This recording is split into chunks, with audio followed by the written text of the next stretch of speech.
Mesdames et messieurs, bonjour et bienvenue à ce nouveau numéro de Sika Info Mag. Désormais, nous disposons de 45 minutes pour débattre des sujets d'actualité sur le continent africain. Le débat du jour nous emmènera d'abord en Centrafrique pour faire le bilan du Forum de réconciliation nationale qui a pris fin ce lundi à Bangui dans l'incertitude puisque certains groupes n'ont pas hésité à exprimer leur désaccord à la clôture de cette importante rencontre. La Centrafrique ou la politique de l'inertie, un forum de réconciliation juste pour reporter les élections et repousser la transition, c'est une interrogation, la première à débattre dans cette émission.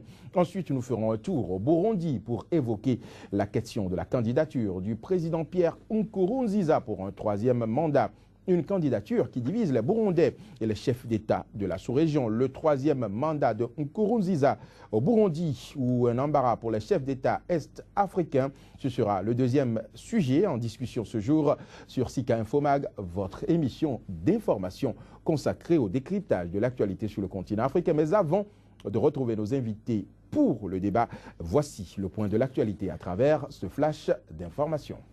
Au Burundi, la police a utilisé ce mercredi des gaz lacrymogènes et des tirs de sommation pour disperser les manifestants rassemblés dans la capitale. Pendant ce temps, à Dar es Salaam en Tanzanie, les chefs d'État d'Afrique de l'Est se réunissent en sommet extraordinaire pour trouver une solution à la crise ouverte par la candidature de Pierre Nkurunziza.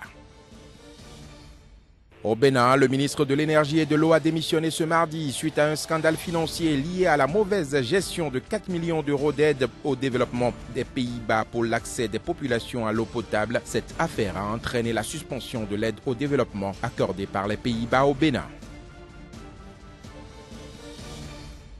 Enfin, en Haïti, le président français François Hollande s'est engagé ce mardi à renforcer l'aide en matière d'éducation en guise d'acquittement de la dette de l'indépendance qui fait débat. Ce voyage fait suite à son déplacement historique à Cuba où il s'est entretenu avec Fidel Castro, s'attirant les foudres de ses opposants en France. La Centrafrique ou la politique de l'inertie, un forum de réconciliation juste pour reporter les élections et prolonger la transition de Catherine Samba-Panza. C'est le premier sujet à débattre dans cette émission. Ce sera juste après ce générique.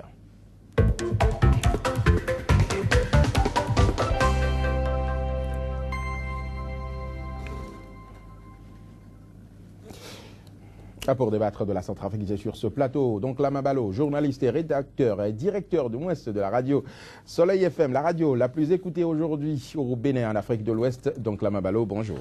Bonjour Joël, bonjour aux téléspectateurs.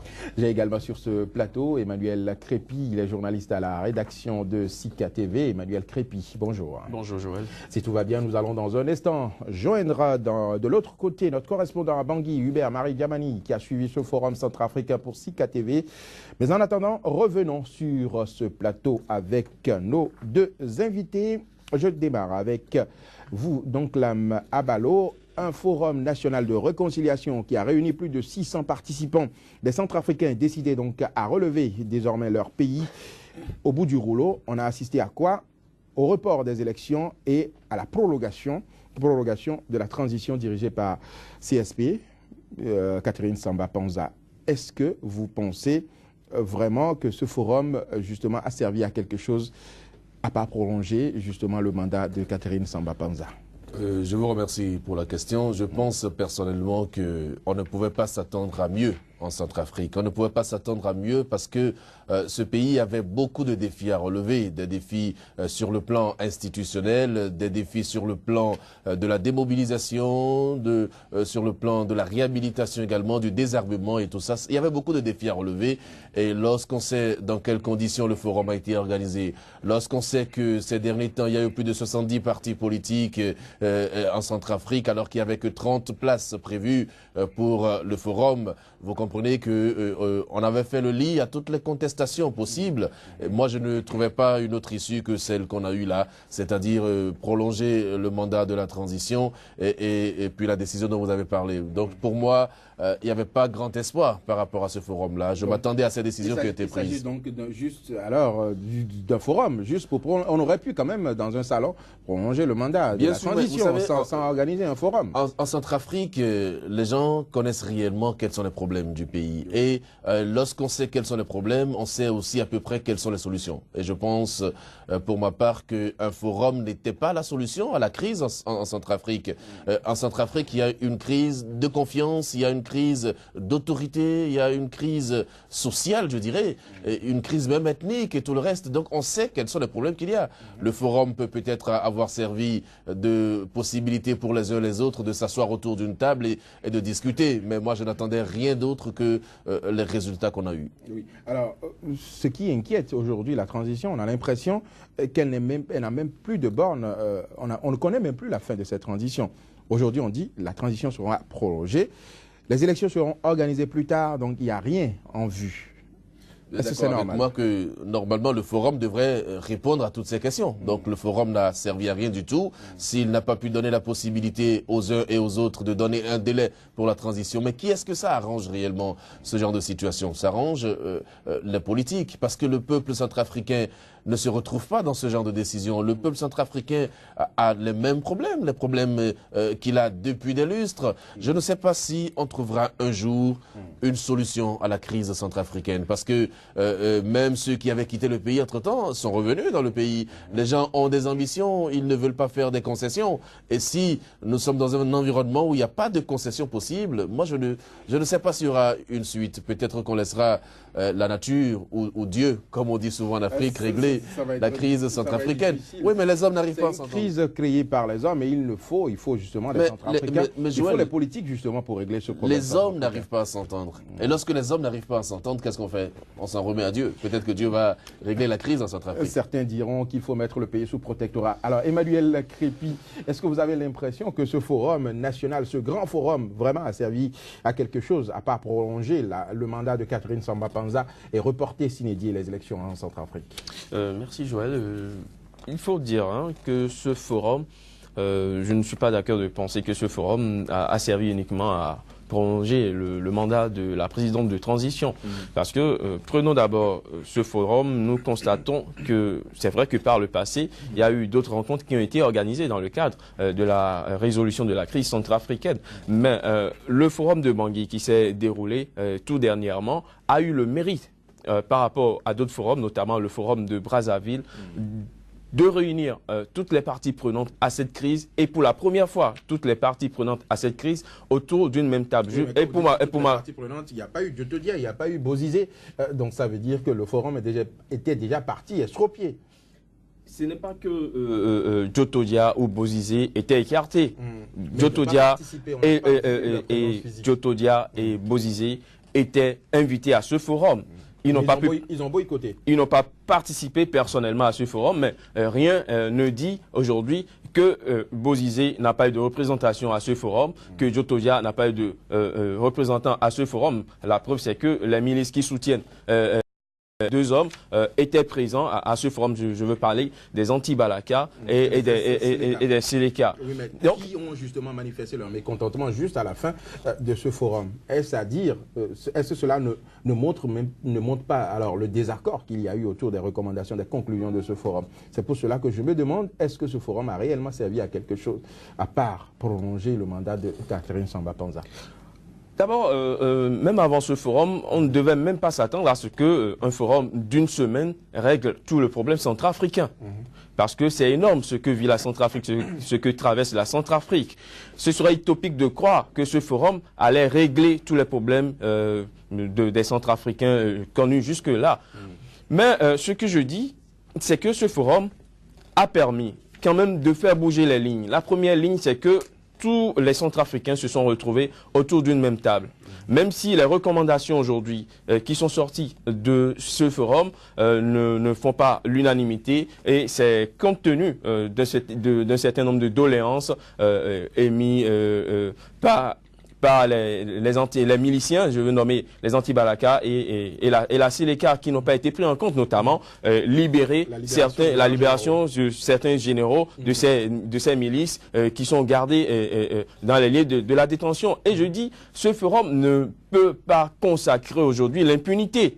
Ce forum ne peut pas consacrer l'impunité. Et ces milices, ces groupes armés ne peuvent pas continuer par mener la Centrafrique par le bout du nez. Aujourd'hui, il va falloir que le gouvernement de transition qui est en place continue par mener le dialogue avec ces groupes, parce que ce forum, c'est vrai, c'est fini, mais le dialogue entre Centrafricains ne doit pas prendre fin pour autant. Je crois que la solution viendra des dialogues que le gouvernement de transition, dirigé par Catherine Samba Panza, pourra initier pour la suite. Alors, mais aujourd'hui, le gouvernement se retrouve sans limite. Aujourd'hui, le gouvernement peut rester jusqu'en 2020, 2025.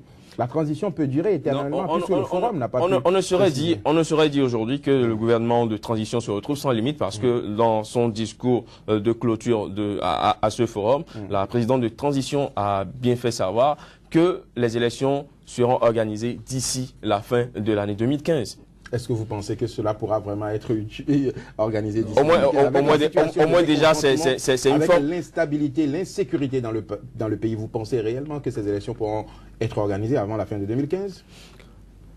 L'insécurité dans le pays. Je crois que la dernière fois, quand on a fait le débat sur la Centrafrique autour de ce même plateau, on l'avait dit que la priorité aujourd'hui en Centrafrique, c'est pas les élections. En tout cas, de mon point de vue, la priorité, c'est pas d'organiser des élections. Mais s'il faut proroger le mandat de ce gouvernement de transition pour aller pas à pas, régler les problèmes pas à pas et à aller vers une réconciliation totale, définitive, alors il faut le faire.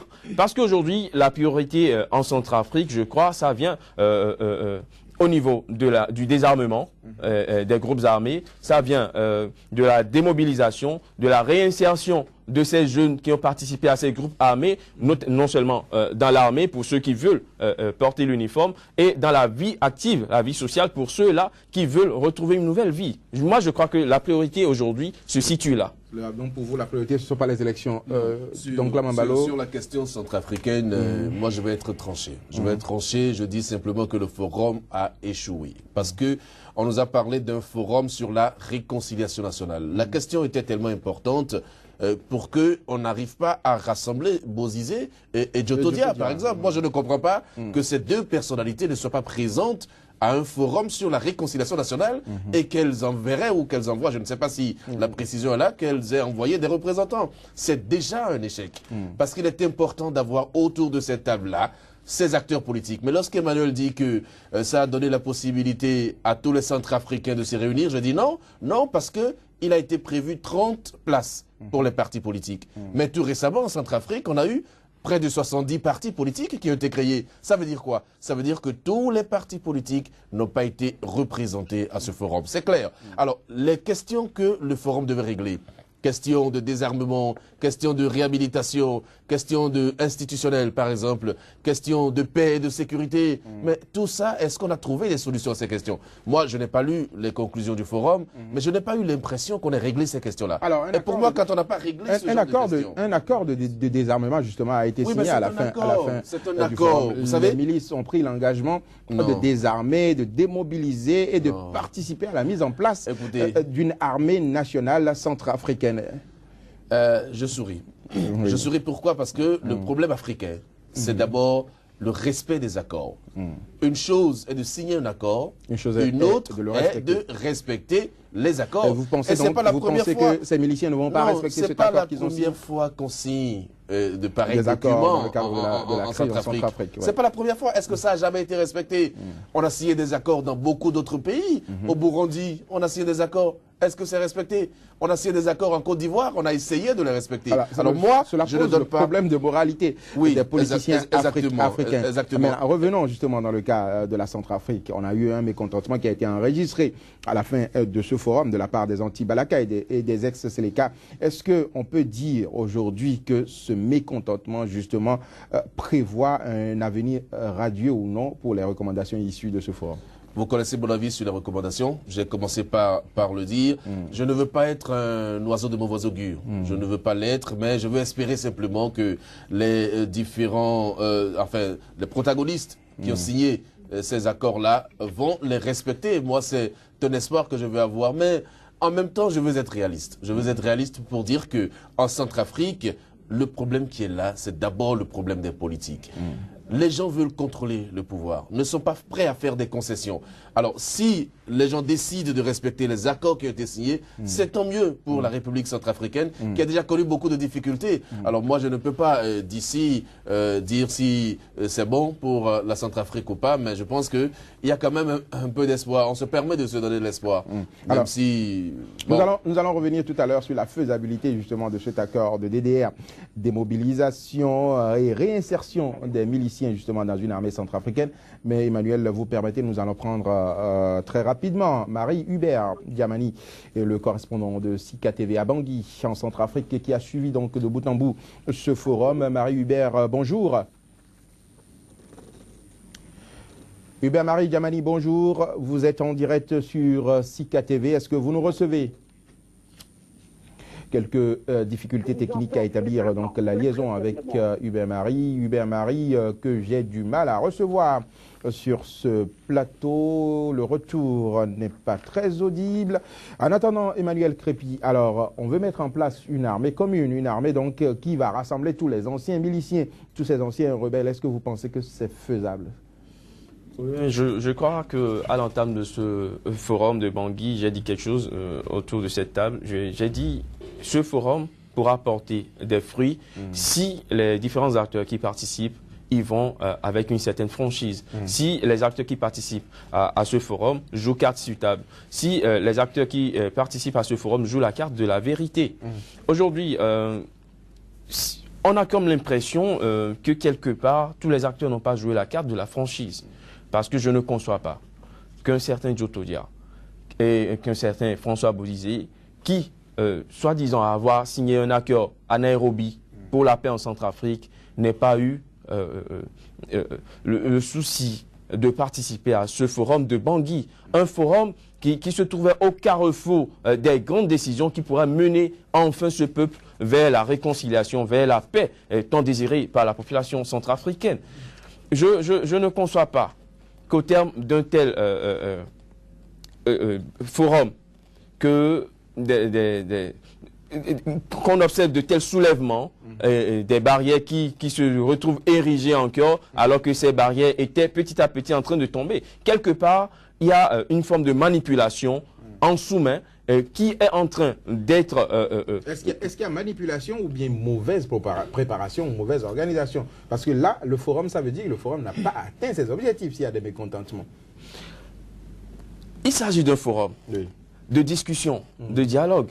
Et chacun apporte son point de vue. Et en une semaine, je le disais, en une semaine, ce n'était pas évident qu'on trouve véritablement des terrains d'entente. Et je crois que c'est ce qui est arrivé. Mais que... à peine à la clôture de ce forum, on retrouve dans les rues des gens avec des pancartes. Je crois que tous les acteurs à ce forum n'ont pas joué franc jeu. N'ont pas joué franc jeu. Et aujourd'hui, si le dialogue ne se poursuit pas, comme je l'ai dit, si le gouvernement de transition ne prend pas son rôle au sérieux et qu'on poursuit sur la droite ligne du dialogue entre les Centrafricains, je crois que ce forum n'aurait finalement servi à rien. Donc là, Mabalo, est-ce que vous ne voyez pas dans ces conditions des troubles proche en Centrafrique, une reprise probable de la violence, même voire une tentative de déstabilisation de la transition? Je constate avec bonheur que Emmanuel me rejoint. Pratiquement, non pas pratiquement, il me rejoint entièrement parce que en réalité, on ne peut pas parler de la résolution de la situation centrafricaine avec un forum autour duquel on n'a pas les principaux acteurs de la politique de ce pays-là. Je crois que le forum a échoué parce qu'on n'a pas mis les limites. Ça, c'est clair. On ne peut pas faire indéfiniment la transition dans un pays. Il faut mettre les limites. Et la seule chose qui peut rassurer les autres acteurs politiques, c'est justement la mise en place de structures pour organiser les élections. Parce que tous autant ils veulent diriger le pays. Alors, on ne peut pas nous dire qu'on veut organiser les élections d'ici à la fin de l'année. C'est trop vague. Ça ne rassure aucun acteur politique. Aucune date n'a été précisée. Ça ne rassure et pourtant, personne. Au Burkina, on a vu quand même qu'il y a une transition. Les gens ont prévu des dates. Absolument. Bien clair. Et les gens ont dit les partisans de Compaoré ne sont plus autorisés à aller aux élections. Les choses ont été clarifiées. Mais ici, rien n'a été clarifié. On a l'impression qu'on navigue dans le flou. Absolument. Et lorsqu'on me dit qu'on ne peut pas prendre une décision ou des décisions en une semaine, je dis non, c'est pas vrai. Il faut qu'on combien de temps pour prendre des décisions? 1 mois? 2 mois? 3 mois? Non, même en une journée, on peut prendre des décisions qui engagent un État et qui engagent, je ne sais pas, d'autres visions de la politique en Centrafrique. Donc en une semaine, c'était suffisant pour qu'on puisse au moins manifester une volonté d'aller de l'avant. Je n'ai pas eu l'impression qu'on a eu une volonté d'aller de l'avant. Parce que comme je vous ai dit, il y a beaucoup de défis à relever en Centrafrique. Alors moi, j'ai peur pour ce pays, et je réponds en même temps à votre question, j'ai peur de l'avenir, parce que l'avenir est incertain. Et lorsqu'un avenir est incertain, il laisse libre cours à toute la spéculation, à toutes les possibilités. Et les autorités centrafricaines, en tout cas pour celles qui ont la lourde responsabilité aujourd'hui de conduire la transition en Centrafrique, on doit prendre des décisions qui engagent l'avenir. Tant qu'il n'y aura pas de décisions, personne ne sera rassuré. Et la Centrafrique risque de retomber dans des situations difficiles. Moi, je crains vraiment une résurgence des crises ou de la crise centrafricaine. Justement, oui. Quelle valeur peuvent avoir un gouvernement de transition qui donne l'impression d'être téléguidé par une communauté internationale qui est un peu trop ancrée dans cette crise, qui est un peu trop assise, qui se trouve un peu trop au centre de cette crise aujourd'hui. Parce que ce qui a été dit... La Centrafrique n'a pas besoin de la communauté internationale pour se relever. Justement, mais c'est étonnant quand on dit on propose à la communauté internationale, parce que c'est cette communauté internationale qui exigeait l'organisation des élections, qu'on propose à la communauté internationale de reporter ces élections, et quitte à la communauté internationale de valider. Je dis qu'aujourd'hui, c'est un peu comme si ces Centrafricains n'ont plus leur destin pour eux-mêmes, n'ont plus leur destin en main, et que la solution viendra de l'extérieur. Je dis non. La solution se trouve entre les mains des Centrafricains. Et tant que les Centrafricains ne joueront pas franc jeu, je crois que la solution n'arrivera pas. Alors, donc, si vous permettez, Joël, on ne peut pas accuser les autres de notre propre turpitude. C'est-à-dire qu'on ne peut pas rendre responsable la communauté internationale des situations que nous créons à l'interne. Ce sont les Centrafricains qui ont créé cette situation. Et lorsque la communauté internationale parle d'élections, c'est normal. C'est la communauté internationale qui finance les élections en Afrique.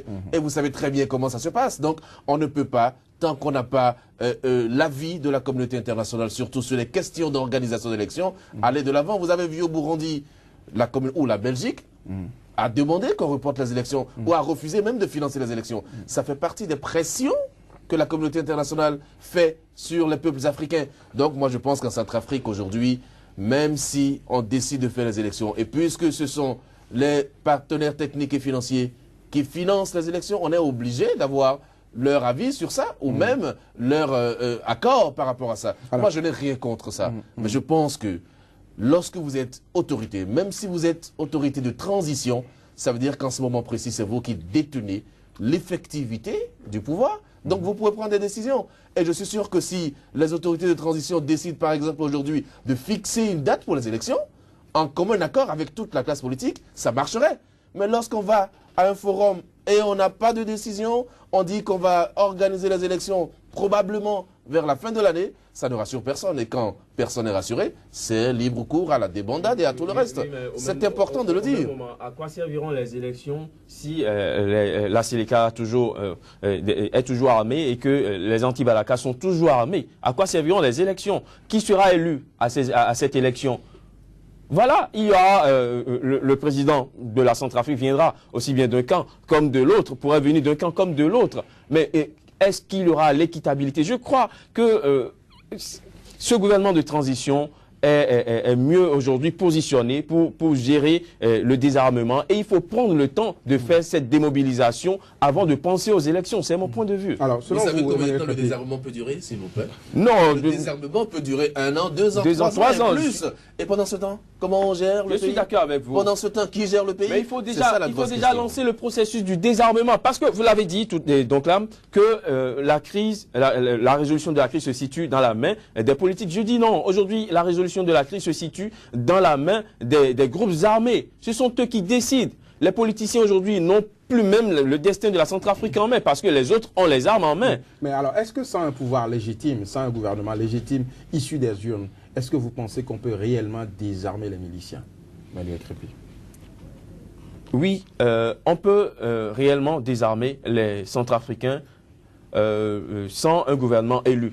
Je ne veux pas parler en termes de légitimité, parce qu'aujourd'hui, le climat n'est même pas propice pour savoir si le gouvernement de transition qui est là est légitime ou pas. Tout ce que je sais, c'est que ce gouvernement de transition en place est neutre. À mes yeux, est neutre et aura plus la capacité de mener ce processus de désarmement ou bien l'enclencher, le mener jusqu'à un niveau donné avant de le laisser dans la main d'un gouvernement qui viendra par les urnes. C'est mon point de vue. Donc là, dites-nous, quelles sont les pistes, quelles sont les voies de sortie de cette situation que vous voyez, que vous proposez? Parce qu'on a l'impression aujourd'hui que le Forum est dans une situation d'impasse. Il y a des mécontents, le gouvernement veut démobiliser, veut régler les problèmes avant d'organiser les élections. Quelles sont les voies que vous voyez pour la relance de la Centrafrique? Écoutez, si le désarmement doit être la condition pour aller aux élections, je crains qu'il n'y ait jamais élection. Parce que le désarmement, c'est un processus. On ne peut pas désarmer. Est-ce qu'on peut aller voter avec une Kalachnikov? Non, vous savez très bien qu'on ne peut pas aller dans un bureau de vote avec ça. Il y a aussi une situation. Le vote risque d'avoir lieu sous les menaces, sous les craintes. Les populations risquent de ne pas aller voter dans ces conditions. Pour moi, il faut d'abord restaurer la confiance. Parce que c'est fondamental. Sans la confiance, il n'y a aucune possibilité. Donc, il faut restaurer la confiance et le Forum aurait pu restaurer la confiance entre les différents acteurs de la politique. Mais on constate simplement que même ces acteurs n'étaient pas tous représentés à ce forum-là. Donc, restaurer la confiance. Le cadre institutionnel au niveau, de ce pays, je vais parler de la Centrafrique, le cadre institutionnel est lequel? Aujourd'hui, vous parlez d'un gouvernement légitime et tout le reste, mais aujourd'hui, est-ce que toutes les institutions prévues là-bas fonctionnent très bien? Il faut restaurer la confiance aussi entre les institutions. Donc c'est une démarche qui va prendre du temps. Mais il faut toujours mettre les balises. C'est-à-dire que normalement on devrait dire à l'issue de ce forum, nous voulons organiser les élections à telle date. Et là au moins on a une obligation. On sait qu'à telle date, il faut avoir fini telle et telle chose. Et on suit le processus. Mais ne rien dire, c'est ça qui est mon problème fondamental. Parce que ce soit les Séléka, Anti-Balaka, tout ce que vous voulez, qu'est-ce qu'ils veulent? Ils veulent gérer le pouvoir politique. Et pour gérer le pouvoir politique, il faudrait bien que ceux qui sont là maintenant disent, OK, nous rebelottons les cartes, nous remettons tout en jeu, et à cette limite-là, on fait telle chose. Mais si les choses ne sont pas limitées, si les choses ne sont pas balisées, on ne peut pas avoir un pays en paix. Moi, je pense que c'est fondamental de restaurer la confiance. Emmanuel Crépy, pour conclure rapidement, donc ce thème débattu sur la Centrafrique, quelle voie de sortie vous voyez après l'organisation de ce forum? Je pense qu'il faut, une fois encore, je pense qu'il faut donner un peu de temps à ce gouvernement de transition. Pourquoi pas former un gouvernement d'union nationale, un gouvernement qui inclut... qui est là justement est censé être une transition d'unité nationale. Oui, mais n'oublions pas qu'entre-temps, les acteurs de la Séléka ou Anti-Balaka ont claqué la porte à ce gouvernement. Il faut aujourd'hui ramener tous les représentants de ces groupes armés au sein du gouvernement, former un gouvernement qui fait déjà l'unanimité du point de vue de ces groupes qui contrôlent la crise centrafricaine aujourd'hui et se donner du temps pour bien faire pour que demain, la Centrafrique ne se retrouve pas dans d'autres problèmes. Se donner du temps, c'est combien de temps selon vous? Parce que quand vous dites se donner du temps, c'est combien de temps selon vous? C'est ça le problème, se donner du temps déjà, c'est ne pas organiser les élections en août. Merci chers invités, Madame, Monsieur. Sika Infomag se poursuit. Nous allons observer une petite pause pour le tour de l'actualité. Ce sera à travers ce flash d'informations que je vous invite à suivre. Au Burundi, la police a utilisé ce mercredi des gaz lacrymogènes et des tirs de sommation pour disperser les manifestants rassemblés dans la capitale. Pendant ce temps, à Dar es Salaam en Tanzanie, les chefs d'État d'Afrique de l'Est se réunissent en sommet extraordinaire pour trouver une solution à la crise ouverte par la candidature de Pierre Nkurunziza.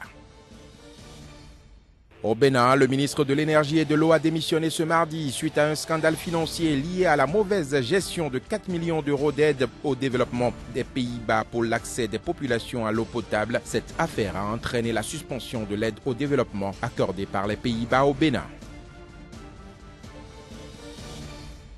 Enfin, en Haïti, le président français François Hollande s'est engagé ce mardi à renforcer l'aide en matière d'éducation en guise d'acquittement de la dette de l'indépendance qui fait débat. Ce voyage fait suite à son déplacement historique à Cuba où il s'est entretenu avec Fidel Castro, s'attirant les foudres de ses opposants en France. Mesdames et messieurs, bonjour et bienvenue sur votre premier numéro de Sika Infomag, un magazine d'information consacré au décryptage de l'actualité politique et socio-économique en Afrique. En 3 quarts d'heure, nous vous proposons les analyses des spécialistes sur les grands faits qui meublent l'actualité sur le continent africain. Le problème est à ce niveau, la crédibilité. Blaise disait, moi je suis pressé de passer le pouvoir après mon deuxième mandat. Après, à la veille du passage témoin, il a fait ce qu'il a fait. Qu'est-ce qui prouve, par exemple, que le président Zida ou le premier ministre Zida n'avait pas soutenu le président Blaise Compaoré? Personne n'a contesté que ces faits ont existé. On a tout simplement trouvé que le notaire a craché dans la soupe. Sinon, le mois de mars s'annonce un peu difficile sur le plan de la mobilisation des recettes. Sika Infomag, c'est du lundi au vendredi sur Sika TV. Un autre visage de l'actualité en continu sur le continent africain. Nous sommes de retour sur ce plateau. Nous avons toujours 2 invités. Donc Lama Balo, journaliste et directeur de la radio Soleil FM au Bénin, est rejoint sur ce plateau par Joël Yetonji, journaliste à la rédaction de Sika TV. Ce sera pour aborder le 2e thème de cette émission, le 3e mandat de Pierre Nkurunziza au Burundi. Un embarras pour les chefs d'État est-africains. Ce sera juste après ce générique.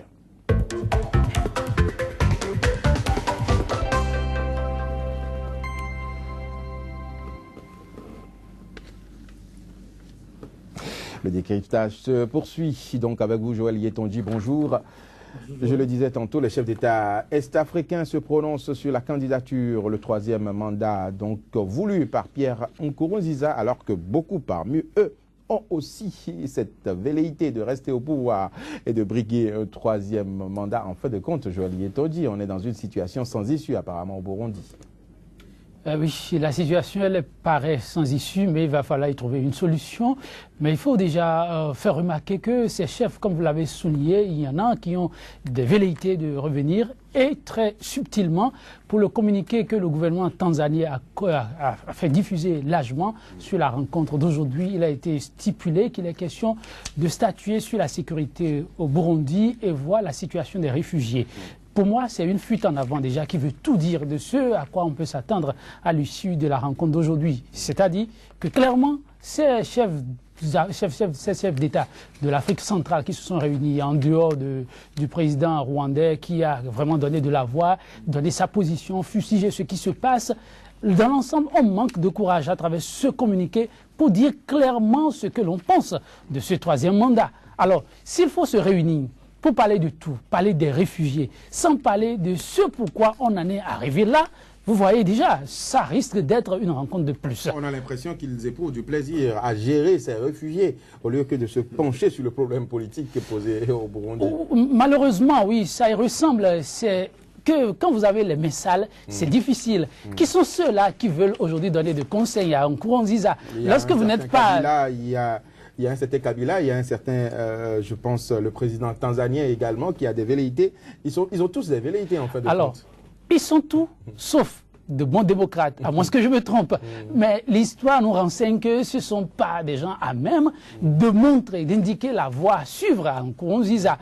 Quelqu'un qui veut se maintenir au pouvoir contre vents et marées, contre tous. Il y a un peuple qui dit on n'en veut plus, mais lui dit je maintiens, je veux faire la fierté de mon peuple. Alors on se réunit pour dire comment sortir d'une crise politique, sans parler de ce pourquoi on en est arrivé à cette crise politique. Vous voyez un peu, voilà, on ne peut pas s'attendre à grand chose. Un échec donc avant même la tenue. En tout cas, l'éléphant qu'on attend viendra avec, je pense, 3 pieds cassés. Et ça devient une charge de plus. On risque d'avoir les 4 pieds cassés. Alors donc là, Babalo, les chefs d'État est-africains dans l'embarras par rapport à un 3e mandat pour Nkurunziza. Ils sont complaisants ou ils sont dans l'embarras? Non, c'est de la comédie. C'est de la comédie et moi, je ne sais même pas pourquoi les chefs d'État est-africains veulent se réunir pour parler de la situation en Burundi. Je ne sais pas quel est l'apport de ces chefs d'État-là parce que l'Union africaine, à travers son président ou sa présidente, s'est exprimée contre le 3e mandat de Nkurunziza. Le peuple burundais s'exprime contre. Vous avez vu les femmes qui ont marché. Et en Afrique, c'est un symbole. Lorsque les femmes sortent pour exprimer leur refus devant une situation, on ne peut pas être insensible à ça. La communauté internationale également. Absolument. Tout le monde est contre. Tout le monde est contre. Mais le véritable problème, c'est le Conseil constitutionnel de ce pays-là. Mais le Conseil constitutionnel a validé la candidature de Nkurunziza. Et vous avez compris, tout le monde a compris que c'est sous pression, puisque le vice-président du Conseil a dû partir avec sa famille. Et a fui le pays. Donc, ça veut tout dire. Ça veut dire quoi? Ça veut dire que le président Pierre Nkurunziza est en train de faire un forcing au Burundi. Un coup d'État constitutionnel. Absolument. Pour moi, c'est clair. Même si la Cour constitutionnelle chez lui valide sa candidature. Maintenant, le chef d'État de l'Afrique de l'Est, vous avez donné quelques noms. Et quand on entend ces noms-là, on pressent déjà de l'issue de leur réunion. On parle de réfugiés. Oui, Joël, que voulez-vous? Ils ne peuvent pas intimer l'ordre à Nkurunziza de partir. Or, pour leur propre crédibilité, c'est ce qu'ils devraient faire. Dire, Monsieur le Président, vous avez fait vos mandats constitutionnels, partez. Mais ça ne va pas être comme ça, malheureusement. Et quand vous regardez le président Nkurunziza, vous savez, je ne suis peut-être pas un psychologue, mais je regarde les gens dans les yeux. Regardez ses yeux. Ses yeux expriment quoi? On a l'impression que c'est quelqu'un qui veut s'accrocher au pouvoir, c'est ça? Mais exactement. Et quand il les tourne, vous vous rendez compte que vous devez être fort observateur, donc là, vous arrivez à percevoir les yeux du président Nkurunziza. Quand vous regardez quelqu'un qui vous parle, vous pouvez déjà lire entre les lignes ce qu'il ressent. J'ai l'impression qu'il a peur de rien. J'ai l'impression qu'il veut aller jusqu'au bout. J'ai l'impression que c'est un dictateur. Même sa posture nous montre que c'est un dictateur. Il faut dire que c'est un comportement propre aux chefs d'État africains qui ont ces ambitions. Kabila l'a exprimé, un certain Blaise Compaoré l'a exprimé. Tous ces chefs d'État qui veulent violer la Constitution sont toujours dans une posture d'homme fort. J'ai la certitude que la solution au Burundi se trouve dans les rues. C'est le peuple burundais qui va décider. Alors Joël Yetonji, ce qu'on ne comprend pas également dans cette crise au Burundi, on n'arrive pas à comprendre la participation de l'opposition à ce scrutin malgré les protestations.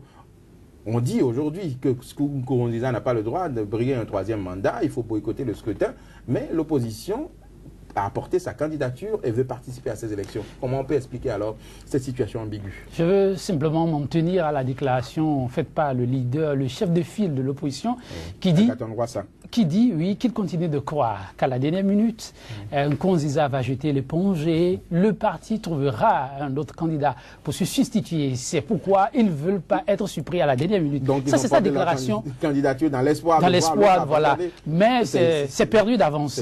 C'est perdu d'avance. On a l'impression que cette opposition elle-même ne sait pas ce qu'elle veut. Non, elle sait ce qu'elle veut, mais elle n'a pas trouvé la bonne formule. Et quand vous observez très bien, c'est comme une contagion sur le continent de plus en plus.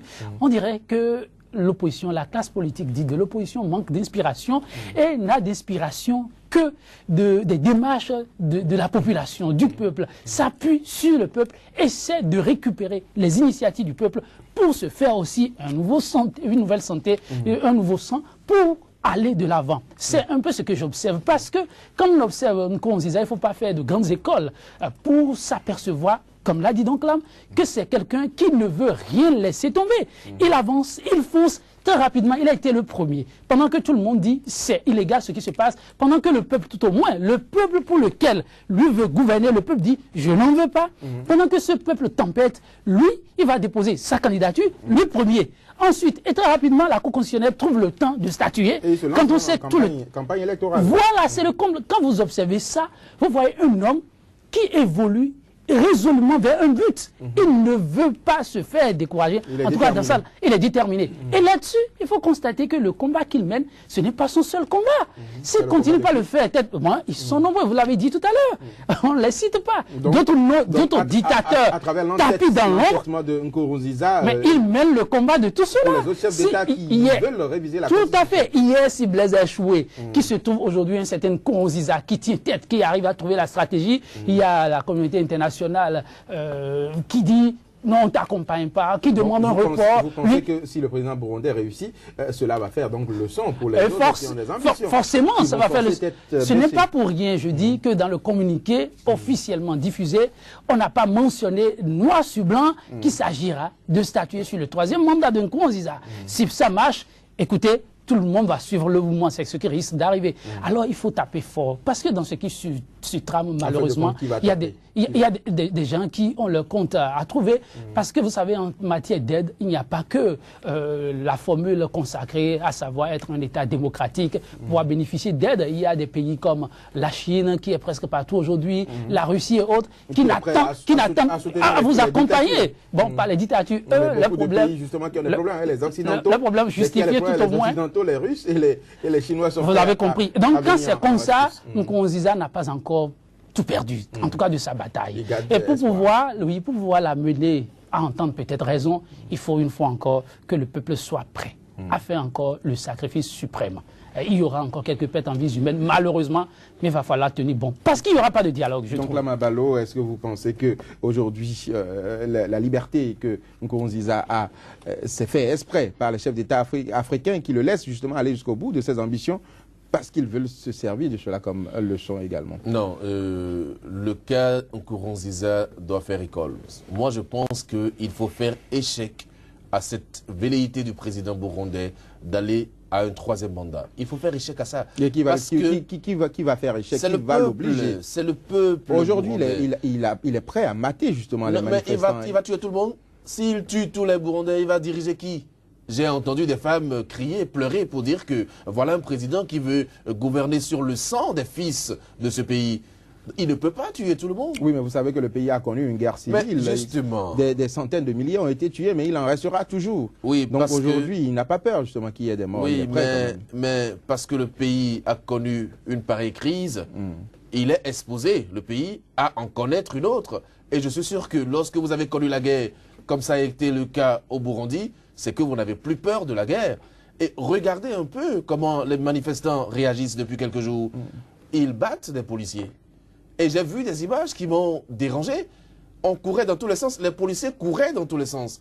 Donc nous avons un peuple vaillant en Burundi.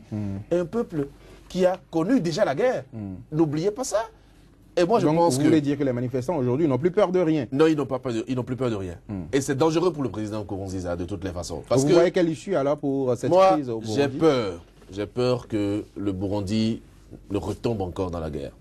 Et c'est la seule issue possible. Est-ce qu'on peut avoir de guerre aujourd'hui? L'armée burundaise, justement, a dit qu'elle reste républicaine. Elle ne veut pas s'ingérer dans les affaires politiques. Non, jusqu'à quand? Jusqu'à quand? C'est ça la grosse question. Jusqu'à quand? Parce que le peuple qui est là, il suffit simplement, et comme vous l'avez dit, que les seigneurs de la guerre arrivent à armer certains au Burundi, et c'est parti. Et il y a des gens, des puissances à l'extérieur, qui ne profitent que de ces foyers de tension pour faire leur politique industrielle, vous le savez très bien. Donc si quelques Burundais arrivent à se faire armer par ces puissances dont je parlais, vous allez voir qu'on va retomber dans la guerre. Et la psychologie du président Nkurunziza est claire, il ne veut reculer devant rien. Alors il va à la violence, opposer la violence. Et moi je pense que ça va être très difficile de gouverner un pays comme le Burundi dans ces conditions-là. Parce que, visiblement, il ne veut pas entendre raison. Et il a le soutien de certains Burundais. C'est ça le problème aussi. Parce que quand nous parlons... ceux à qui cela profite. Quand nous parlons du peuple burundais, c'est des gens qui ont investi le président Nkurunziza. C'est des gens qui ont validé sa candidature. Qui participent à sa campagne électorale. Et il y a des gens qui participent à sa campagne. Il y en a même qui ont dit qu'ils vont mater ceux qui sont contre le président. Alors, donc le peuple est déjà divisé. Oui, nous sommes pratiquement à la fin de cette émission. Donc là, très rapidement, Joël Guitondi, est-ce que vous pensez que l'armée burundaise va rester républicaine telle qu'elle a dit jusqu'à la fin de cette crise? Jusqu'à la fin, non. L'armée ne parviendra pas à le faire. Et pour pouvoir amener à inverser la tendance et les amener à prendre véritablement leurs responsabilités, oui, il va falloir que le peuple continue tel sur cette lancée, mais appuie maintenant sur l'accélérateur. Parce que malheureusement, parfois, il faut répondre par le mal, guérir le mal, par le mal. Nkurunziza, lui, il est déterminé, et pour l'amener à comprendre que on ne peut pas laisser impunément cette situation aller vers le pourrissement. Tel est le désir, il faut être prêt à l'affronter. Un affrontement frontal. Malheureusement, c'est la situation qui l'oblige. Il faut être prêt à sacrifier une fois encore quelques Burundais pour le salut suprême. Merci Joël Guitondi, merci. Donc là, Abalo, madame, monsieur, nous sommes pratiquement à la fin de cette première partie de Sika Info Mag. Nous n'avons pas la prétention d'être les connaisseurs absolus. Nous ne faisons que Des analyses de journalistes, nous faisons donc qu'analyser l'actualité. Ce sera tout, comme je le disais tantôt, pour cette première partie d'émission consacrée au décryptage de l'actualité sur le continent africain. Aujourd'hui, nous nous sommes intéressés aux conclusions issues du forum de réconciliation centrafricain à l'impasse politique actuellement en cours au Burundi. Merci de nous avoir suivis.